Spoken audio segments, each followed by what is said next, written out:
রেজিনগর থানার মাঙ্গুনপাড়া এলাকায় গ্রাম পঞ্চায়েতের সদস্য সত্যনারায়ণ ঘোষের বাড়ি থেকে গাঁজা গাছ উদ্ধার হওয়ার ঘটনায় চাঞ্চল্য সৃষ্টি হয়েছে। স্থানীয় সূত্রে জানা যায়, গাঁজা গাছটি বাড়ির ভিতর থেকে উদ্ধার হয় আবগারি দপ্তরের উদ্যোগে। গাঁজা গাছের উপস্থিতি নিয়ে পুলিশ তদন্ত শুরু করেছে, কিন্তু পঞ্চায়েত সদস্য সত্যনারায়ণ ঘোষ বাড়ি থেকে পালিয়ে গেছেন। ঘটনার পরিপ্রেক্ষিতে পুলিশ তার খোঁজে অভিযান চালাচ্ছে।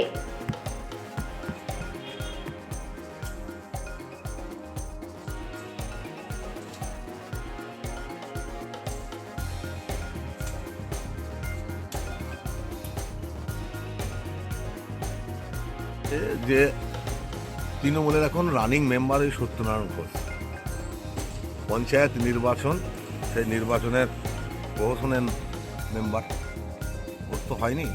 জনপ্রতিনিধি হিসাবে মানুষের কাছে তাদের একটা দায়বদ্ধতা থাকে।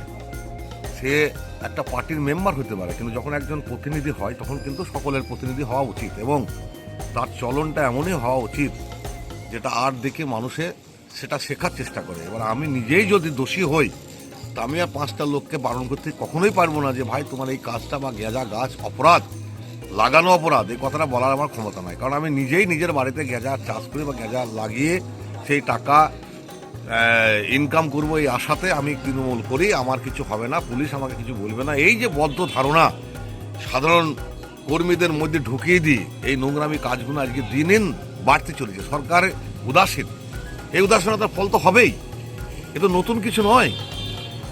আবগারি দপ্তর কেন এসেছিল আপনাদের বাড়িতে? হ্যাঁ, মানে কিসের গাছ ছিল আপনাদের বাড়িতে? তামাক গাছ, সবজি গাছ লাগিয়েছিলেন? লাগাইনি, এমনি তো? বীজ বলি হয়েছিল।